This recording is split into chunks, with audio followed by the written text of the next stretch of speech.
Bonjour tout le monde, bienvenue en pleine chicane entre deux horticulteurs avec Albert et moi-même. Salut Mélanie. Ouais, une grosse chicane hein, sur les techniques. Comment on va faire ça aujourd'hui? Quelle Exact. technique on va employer? Parce que vous voyez, mon idée ce matin était de vous proposer un potager en carré, principalement pour les gens qui sont cartésiens.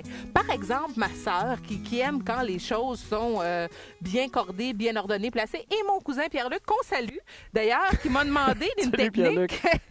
Mélanie, explique-moi comment faire que je puisse comprendre et le mettre en application. Puis c'est vrai, Albert, quand même, que le potager en carré va apporter une réponse. Bien, c'est sûr que ça simplifie le travail pour les gens qui ont besoin de règles précises, qui ont besoin de suivre une recette. Là. Ouais. Ça marche très bien, ça donne des bons résultats.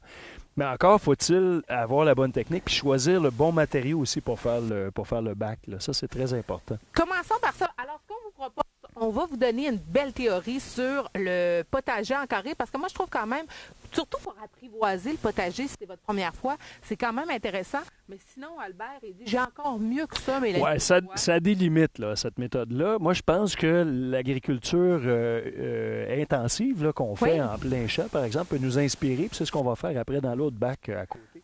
Donc, on va jardiner plutôt en étage. Puis tu vas voir, on va occuper moins de place. Et avec le peu d'espace qu'on va avoir, on va doubler les récoltes de cette façon-là. On va rentabiliser ça aussi. Là, habituellement, les cartésiens apprécient ce mot-là. On va rentabiliser oui, exactement. aujourd'hui. Parlons premièrement bac. On en a deux, on le voit.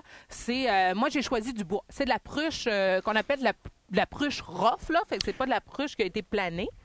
Puis le problème avec le bois, Mélanie, c'est que d'abord, l'avantage, c'est que c'est un matériau qui est très facile à utiliser, c'est peu coûteux, mais le problème, c'est que ça pourrit. Je confirme. Alors, il faut que tu le protèges avec du plastique ou avec une membrane géotextile pour pas que le terreau entre en contact. Mais la pruche, c'est un bon matériau. Le cèdre aussi, le cèdre local, ou ce qu'on appelle du tuya, c'est encore ce qu'il y a de mieux. Sinon, du bois torréfié, ça fait le travail. Ou encore, tu peux le brûler toi-même avec une torche.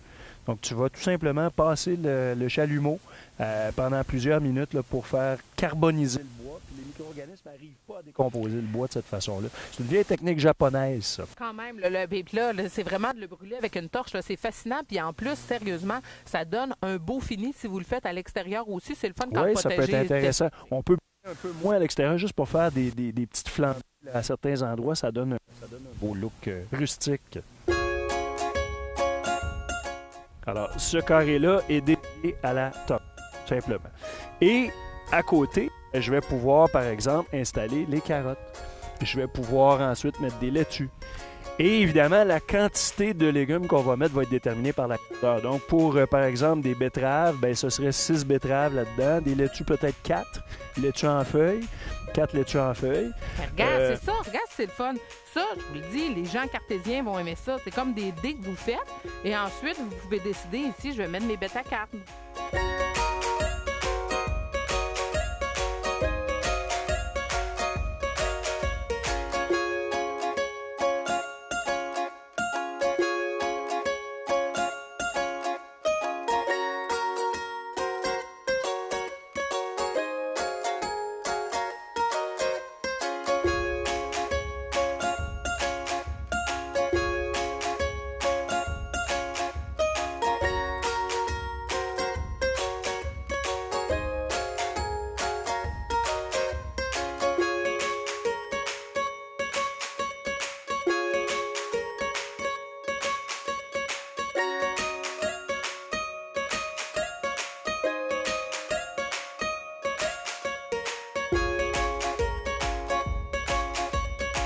Essayez l'aubergine Patio Baby. C'est une aubergine qui va donner des fruits un petit peu plus petits, mais en abondance. Vous pouvez réellement récolter jusqu'à 10 fruits par plant des belles saisons. Le truc avec l'aubergine, c'est la chaleur. Si vous la cultivez en pot ou en potager surélevé comme on fait, réellement, vous allez avoir de meilleures récoltes.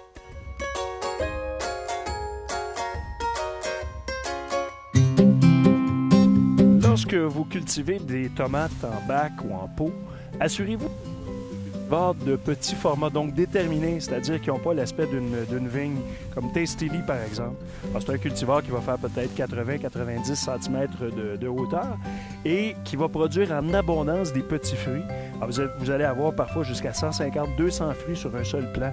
Alors, pour le bac, pour le patio, la terrasse, c'est l'idéal.